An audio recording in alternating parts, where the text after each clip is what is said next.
that's maybe.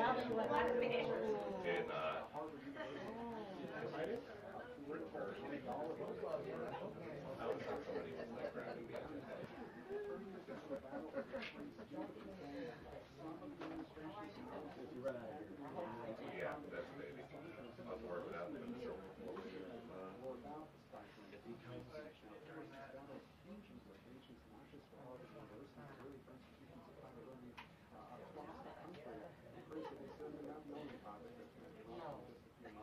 Secretary Karoline Leavitt the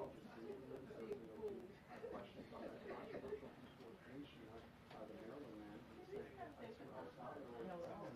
questions about the future of the administration policy enforcing Washington possible.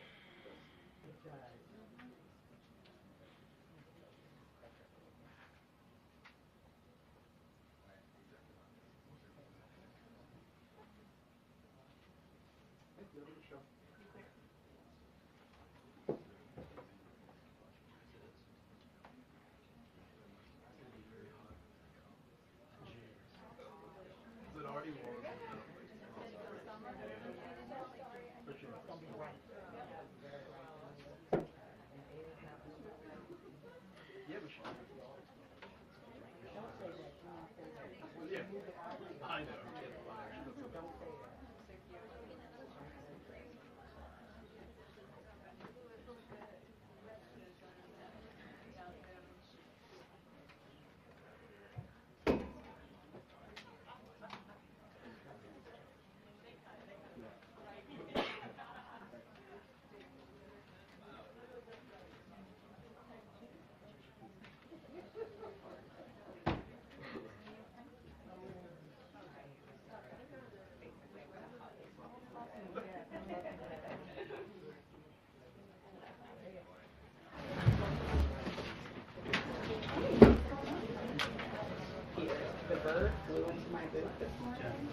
Watch out.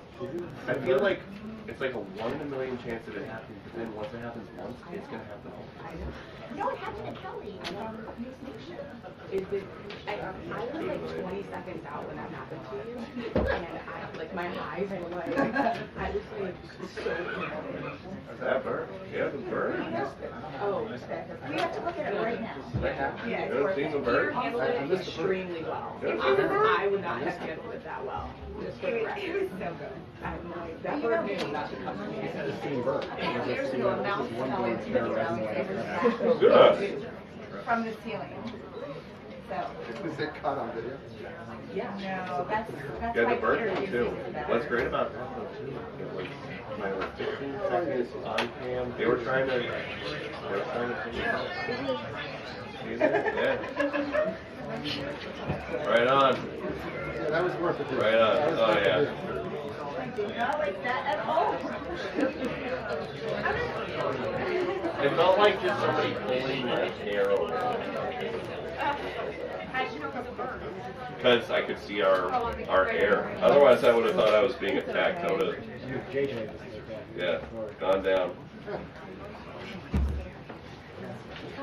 Never happened when Commander Biden was here to get all the critters away. I'm monochromatic, and I know. We're kind of matching. It's like fading.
No, she's on the hill. Yeah. Her last time, her walking the road. So we all left at the time. I was scared. We were looking right.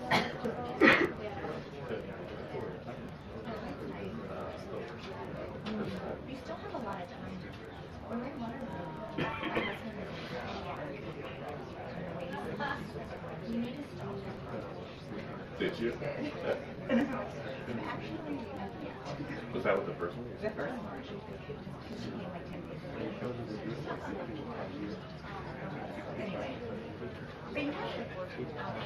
Yeah. Yeah. And, I don't think it's quicker with the second one. We're within, we can trying to figure out if it's, yeah.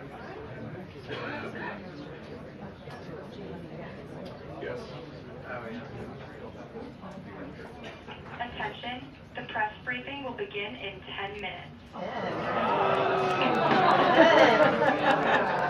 10 minutes.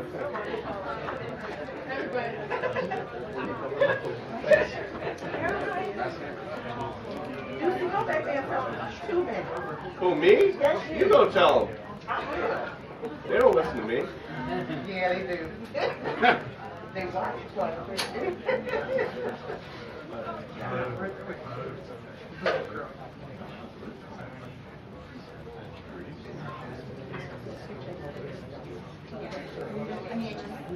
But I mean, Your body's like so long. We were doing this again.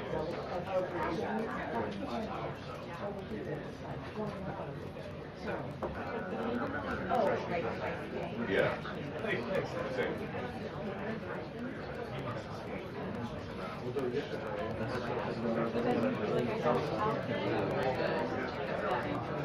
Yeah, my wife's mom.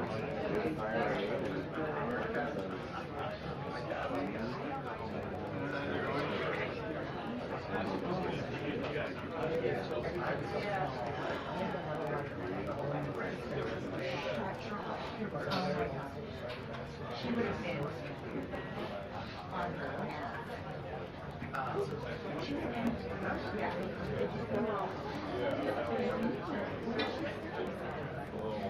But she told us, I mean,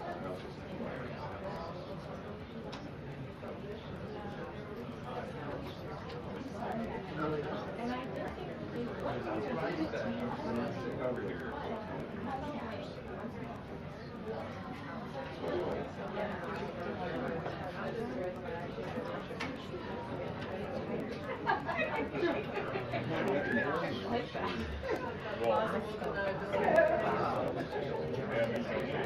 not right now. Actually, she brought it up first. He blamed it on me. I said, she spelled it first. No, but you corroborate. That's true, that's true. Everybody around here. Everybody knew it. Let me tell you something, my dad's gonna tell me. There you go.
No, I like it.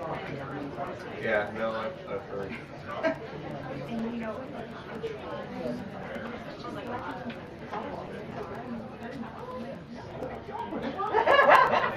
Probably some middle ground there.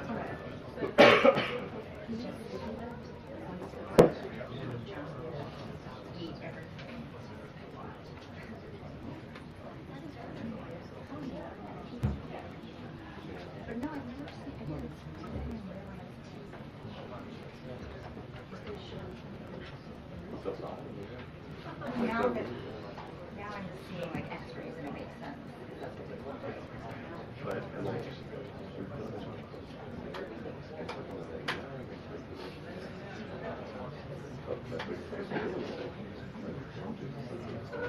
they speak to it, but it's nobody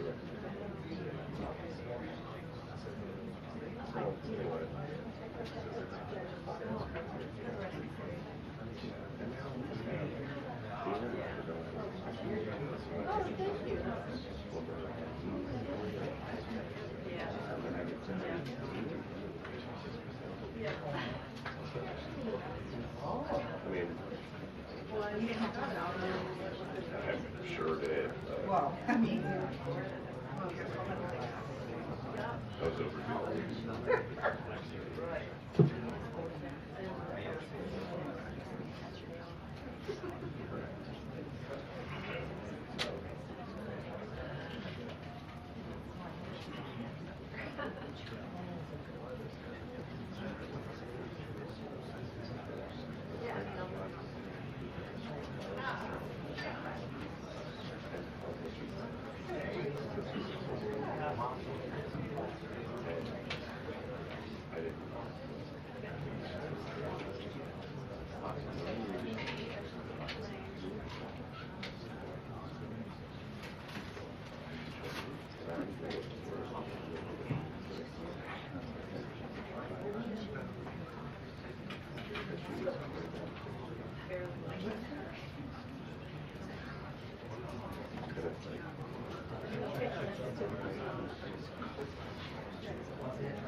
Until the briefing, 2 minutes until the briefing.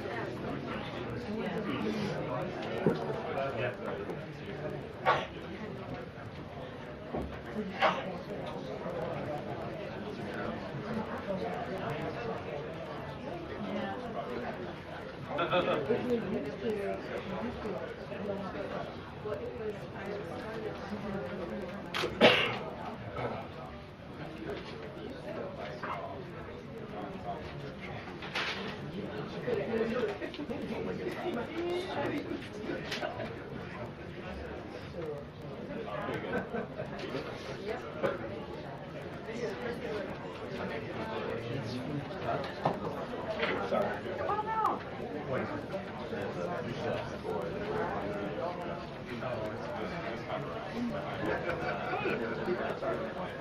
to see you. Congrats on making new media. Shake her up.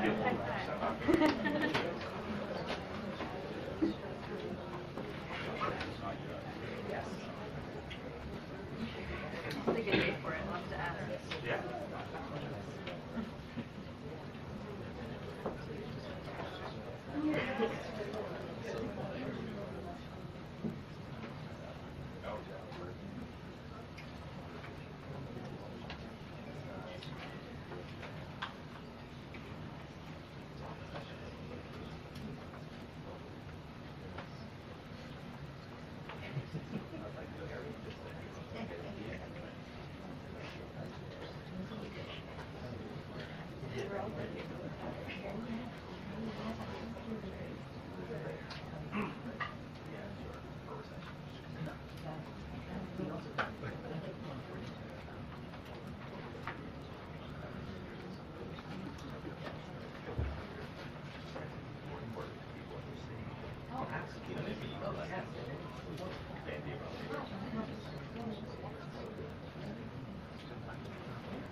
Do you think the Supreme Court left it necessarily opaque for that reason?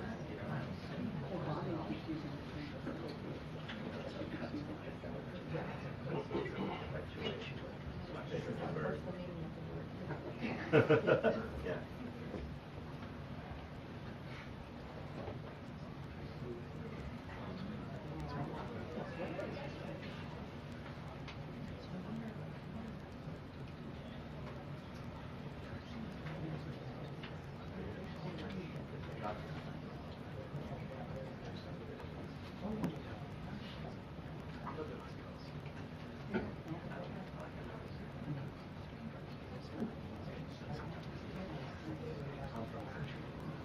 Yeah, interpretation.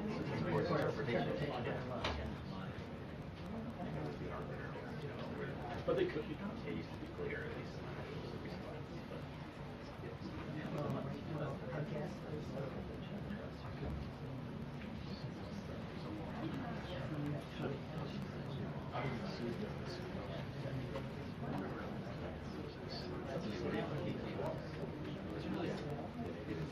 Sure.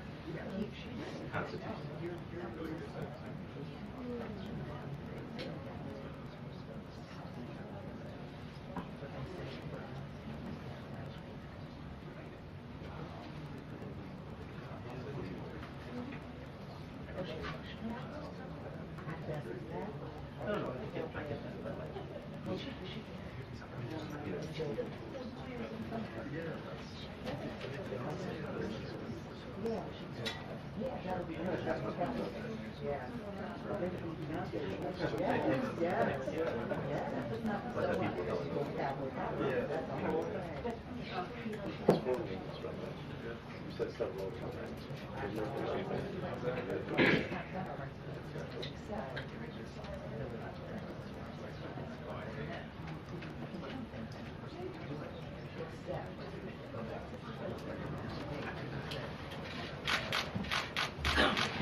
Good afternoon, everybody.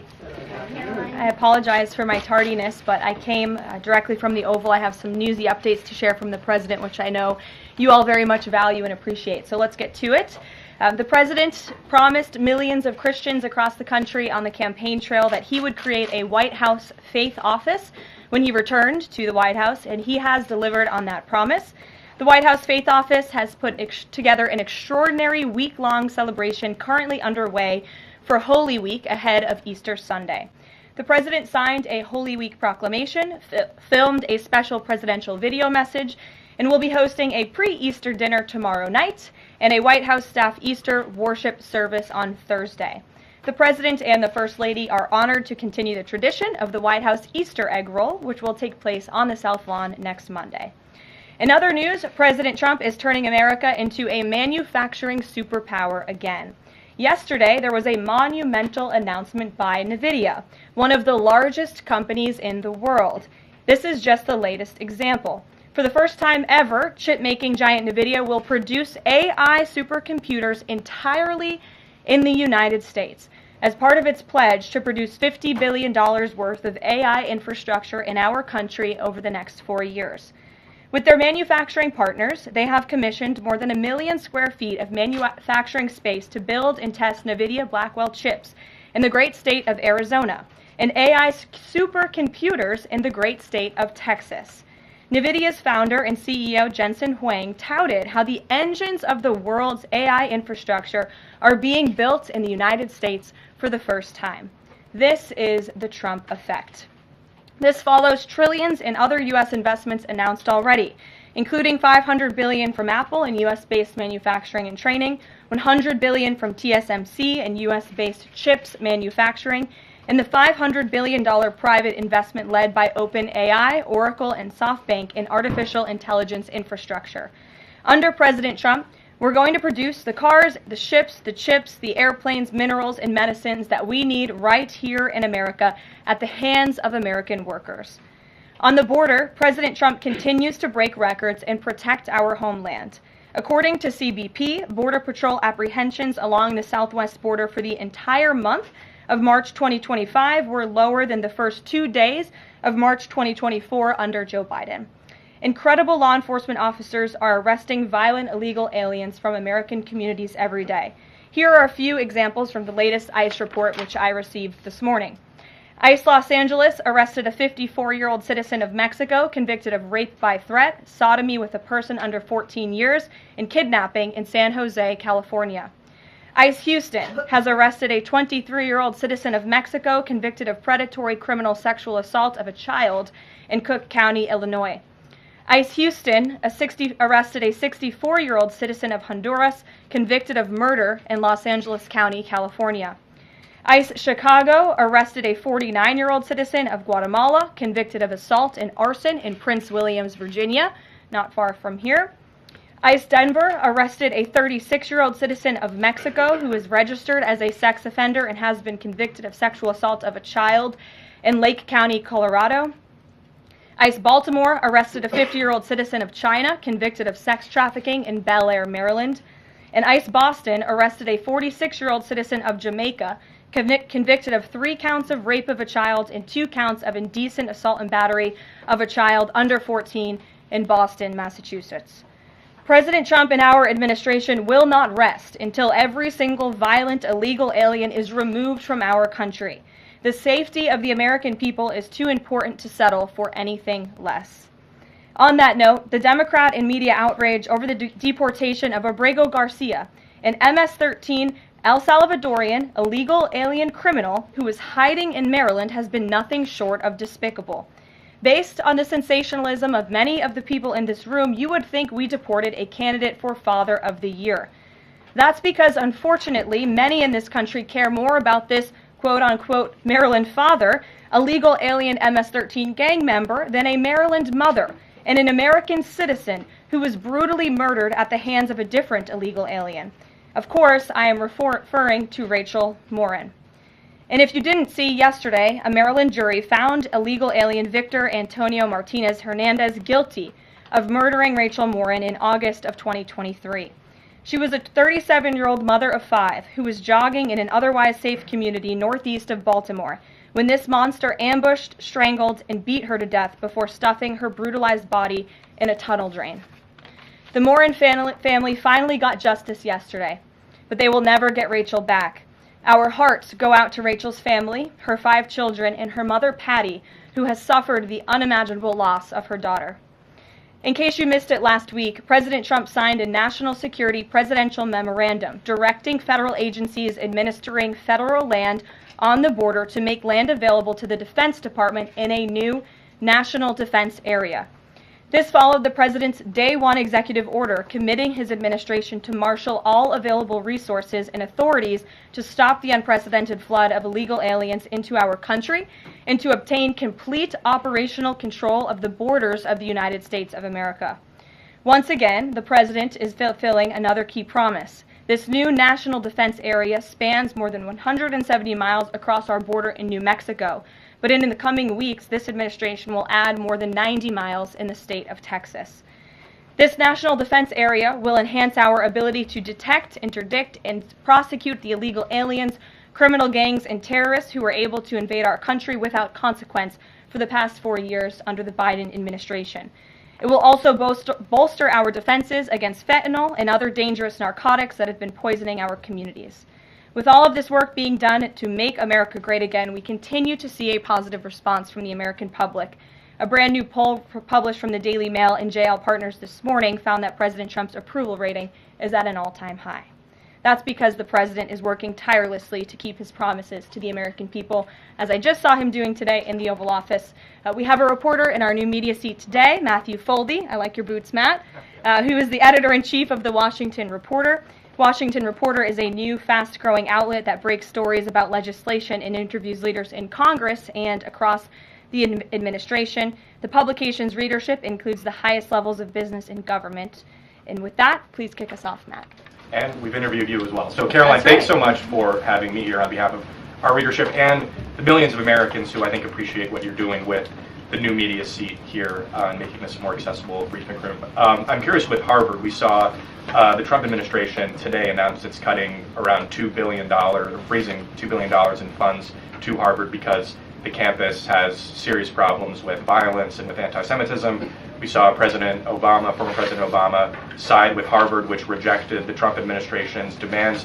I'm curious, where does the administration see this going with Harvard and with other colleges and universities in America that are refusing to reform in wake of the sort of craziness that we've seen take over some of them?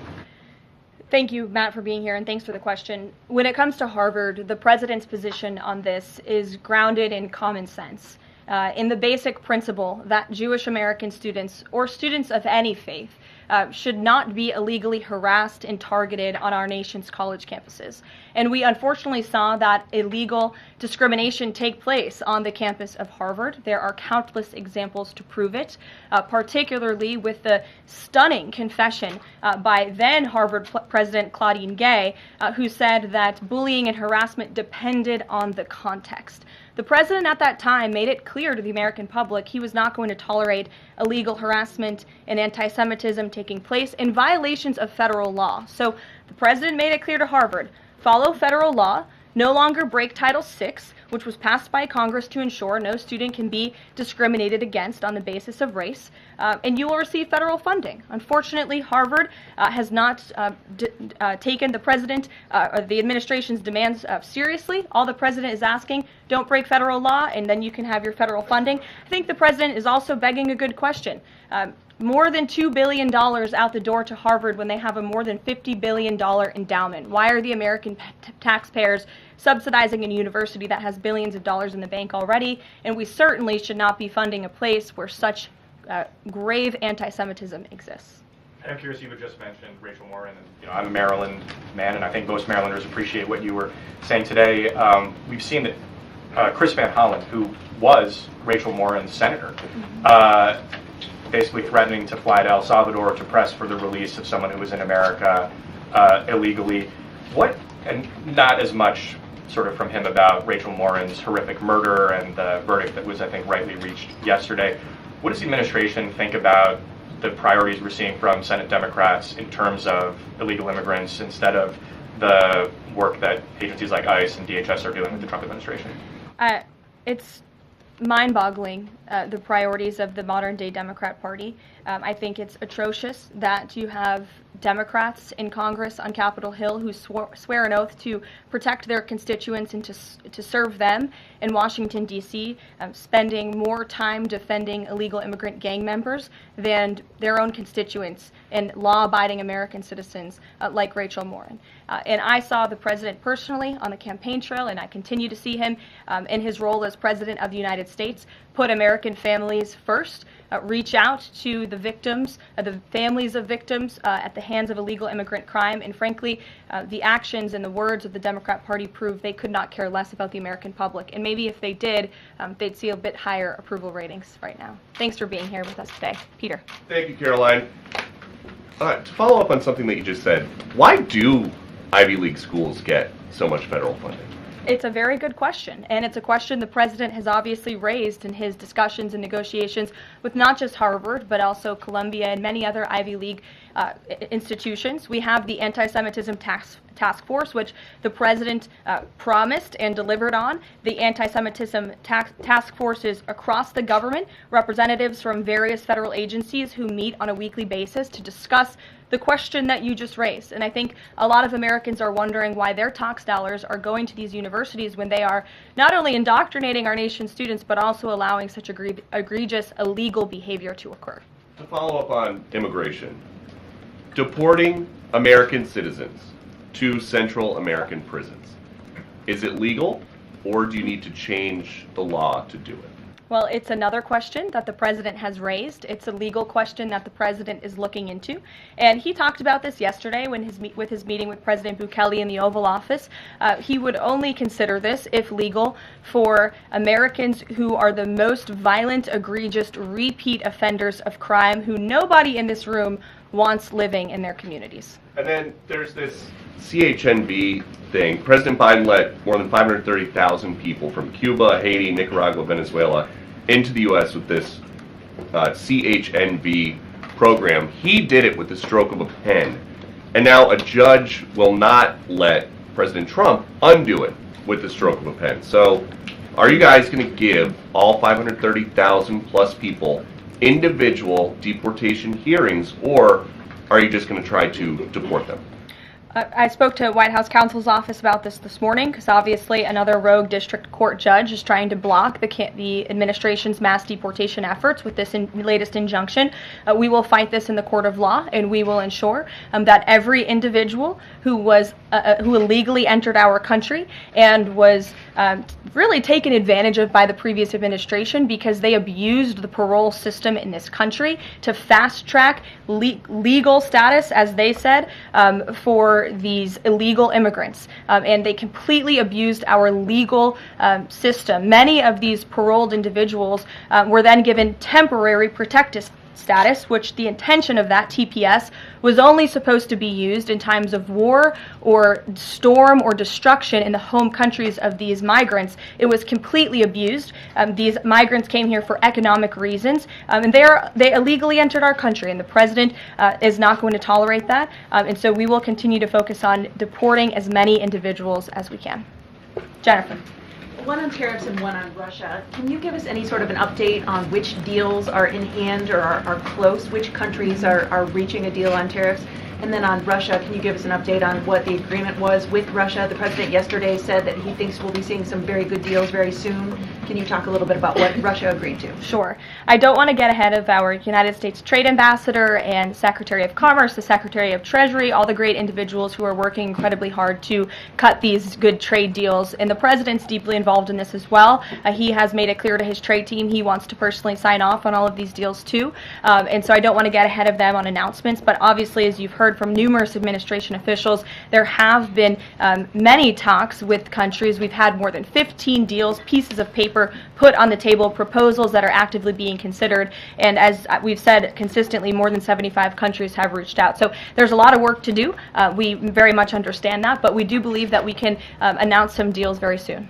And then on Russia, can you say, did Russia agree to anything with Special Envoy Steve Witkoff? I don't want to get ahead of those negotiations as well. What I can tell you is that they were a productive conversation was had.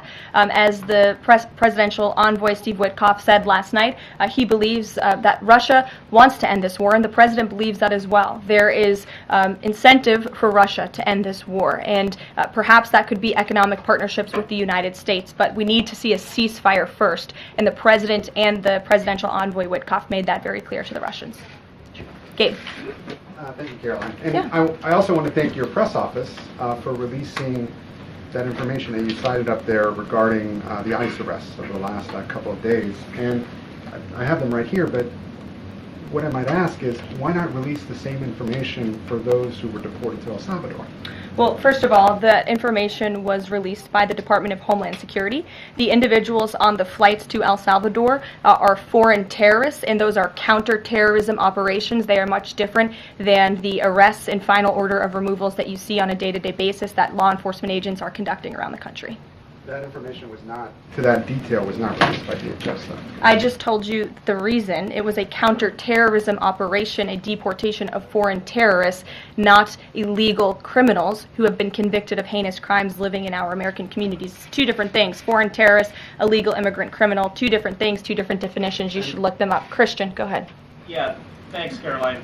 Does the president support raising the corporate tax rate to pay for all of these other tax cuts he wants to see move through Congress?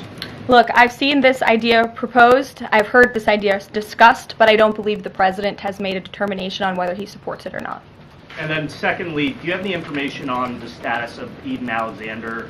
Hamas says they lost contact with the unit guarding him following an Israeli airstrike earlier today. I don't have updates. I have not seen that report, but I can certainly check in with our National Security Council. I have spoken to the president about Eden Alexander, and he's made it very clear to our national security team that finding him is a priority, but unfortunately I don't have any updates to share. But it's a very important matter, and certainly we can check in. Sure. Hi. How concerned is the president that a federal judge could hold a Trump administration official in contempt of court for defying deportation orders? We are complying with all court orders. So I see what you're trying to do there with that question, but we're very confident that every action taken by this administration is within the confines of the law, and we continue to comply with the court's orders. And you have seen that, and the president made that clear yesterday in the Oval Office with President Bukele.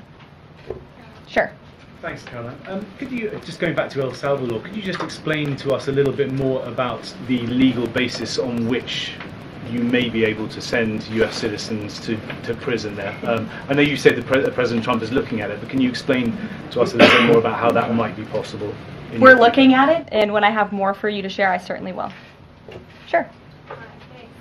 Still going off the El Salvador questions, yesterday in the Oval Office, administration officials made it very clear that El Salvador is responsible for Mr. Abrego Garcia, yet El Salvador's president said we're not going to do anything with him. So my question is, who is responsible for this man and where he's going to end up?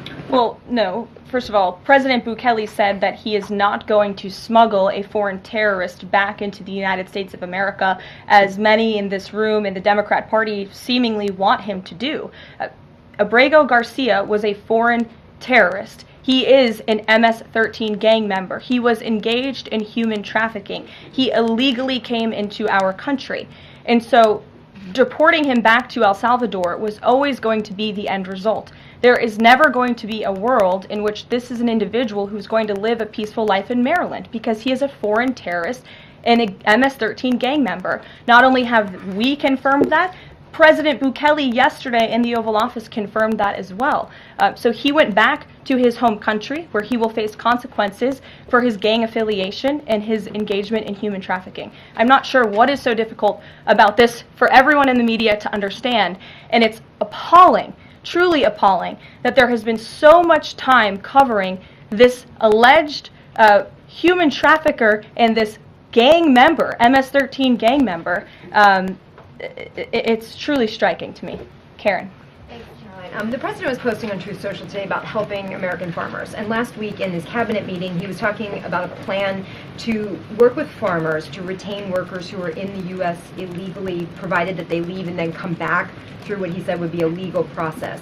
Can you give details on what that would look like, how many workers he's talking about, how long a plan like that would take to implement, and the timeline for more details on getting this actually to implementation? I can check in with our immigration and our policy team and get you some more details on that, Karen. And is this something he wants to roll out soon? I mean, he was talking back and forth with Secretary Rawlings. Right. This is kind of imminent that he wants to do this. Yeah, look, the president is in constant communication with all of his cabinet secretaries, particularly Secretary Rawlings, who has the backs of American farmers and ranchers. It's something that he spoke about with her in the front of all the cameras in the cabinet room, but I'll check in with not only our immigration team, but also with USDA, and we'll get you an answer.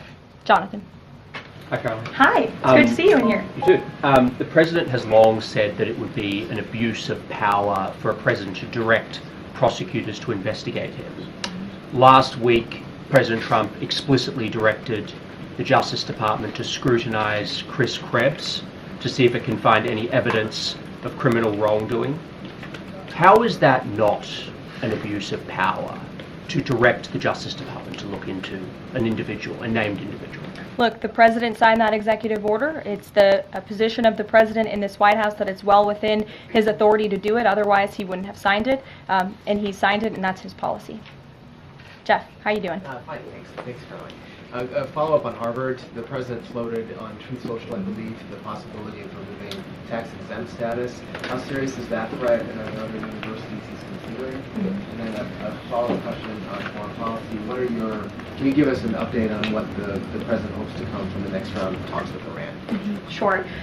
First, when it comes to Harvard, as I said, the president has been quite clear they must follow federal law. He also wants to see Harvard apologize, and Harvard should apologize for the egregious anti-Semitism that took place on their college campus against Jewish American students. There were professors who said that he had engaged in discriminatory behavior against Jewish students. Of course, you had the former president of the university saying bullying and harassment depends on the context.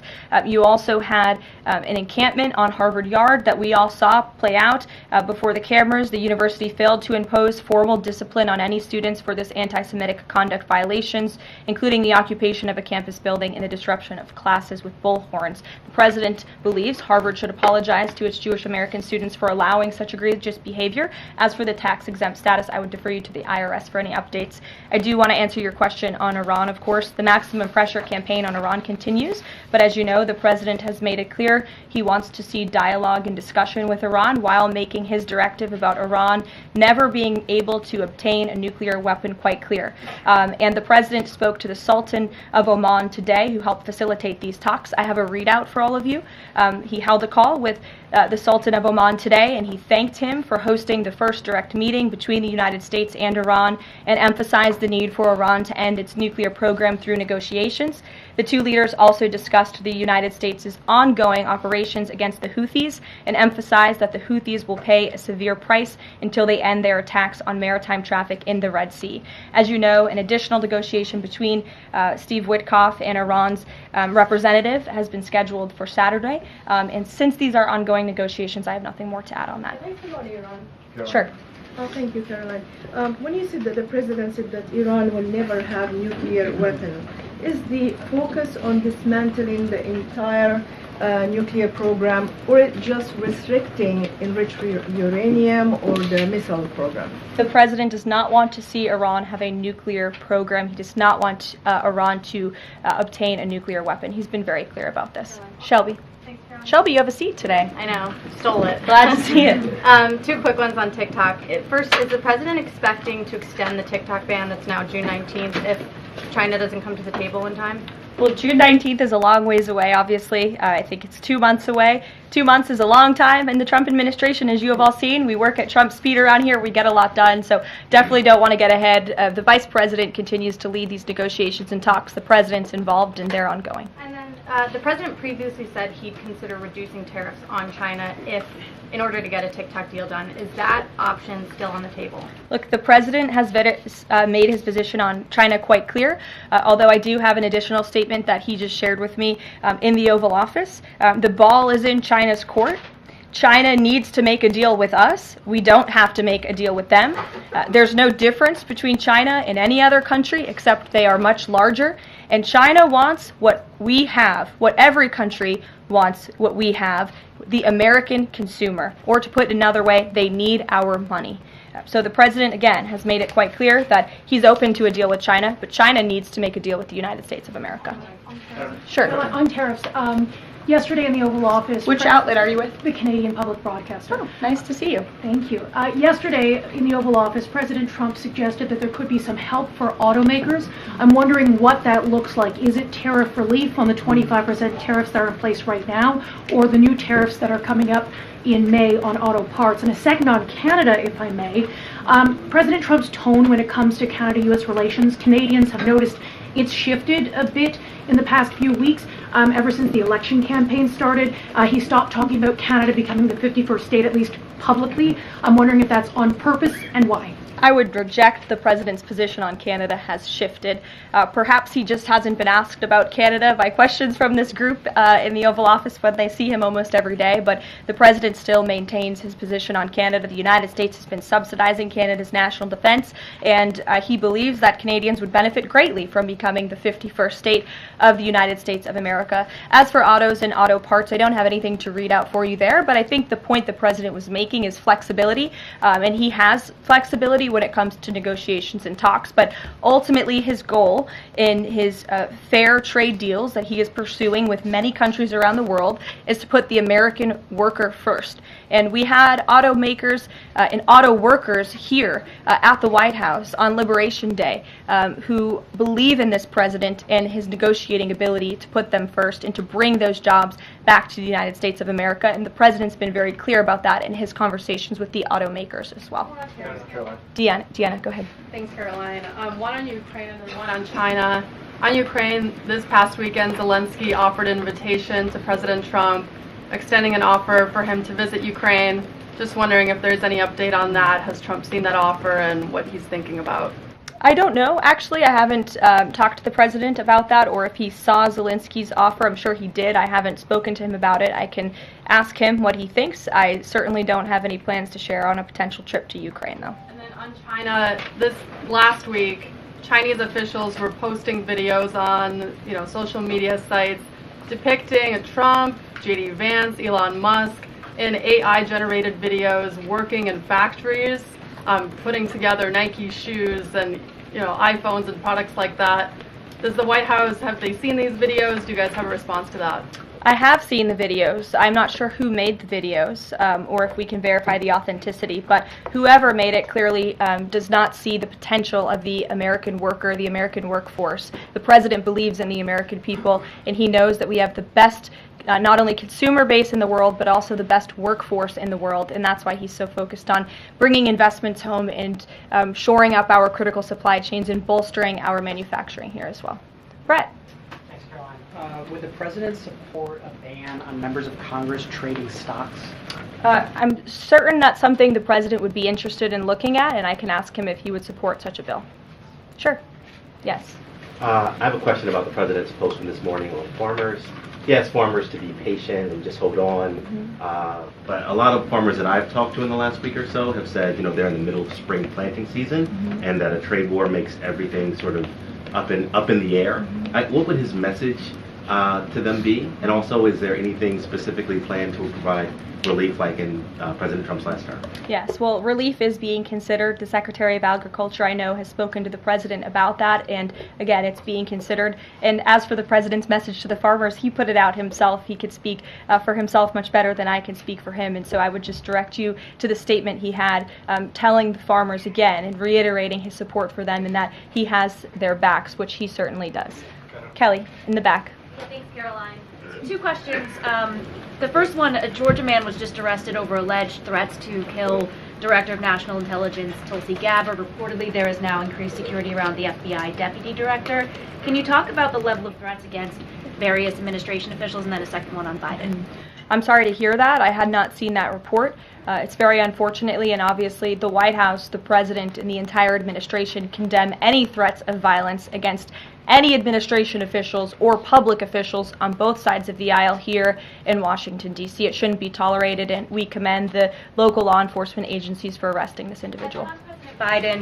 Former President Biden, he's set to deliver his first major speech since leaving office tonight. He plans to talk about what I'm told will be Social Security under the current administration, closing of offices, longer wait times, harder for seniors and people with disabilities to access earned benefits, is what Democrats have been saying today. I wanted to get the President's response, or if he plans to respond to this, and comments on what Democrats are calling cuts to Social Security. My first reaction when seeing former President Biden was speaking tonight was, I'm shocked that he is speaking at nighttime. I thought his bedtime was much earlier than his speech tonight. I understand the topic of his speech will be Social Security. Let me make it very clear ahead of former President Biden's remarks.